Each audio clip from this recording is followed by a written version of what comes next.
মাগুরার শিশু আছিয়াকে পাশবিক নির্যাতনের পর হত্যার সাথে জড়িতদের ফাঁসির দাবিতে এবং সারা দেশে অব্যাহত নারী ও শিশু নির্যাতনের প্রতিবাদে আজ ভৈরবে মানববন্ধন করেছে নিরাপদ সড়ক চাই ভৈরব শাখা।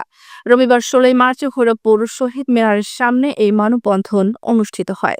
এতে সভাপতিত্ব করেন নিষ্ঠার কেন্দ্রীয় কার্যকরী সদস্য ও ভৈরব শাখার সাধারণ সম্পাদক মোহাম্মদ আলাল উদ্দিন।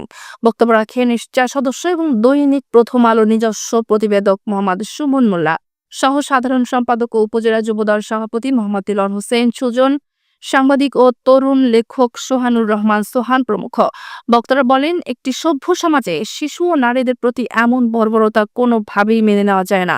নারী ও শিশুদের প্রতি সহিংসতা বন্ধ করতে সরকারকে আরও কঠোর হতে হবে। পাশাপাশি পরিবার, সমাজ ও প্রশাসনের সম্মিলিত প্রচেষ্টায় অপরাধ দমনের সচেতনতা বাড়াতে হবে। নিষ্ঠার স্বরূপধারা আরো বলেন, শুধু ভৈরবই নয়, বাংলাদেশে এ ধরনের অপরাধের বিরুদ্ধে কঠোর প্রতিবাদ গড়ে তুলতে হবে। শিশু আছিয়ার মতো আর কোনো নিষ্পাপ প্রাণ এমন নৃশংসতার শিকার না হয়, সেজন্য সরকার ও প্রশাসনের কঠোর পদক্ষেপ নেওয়া জরুরি।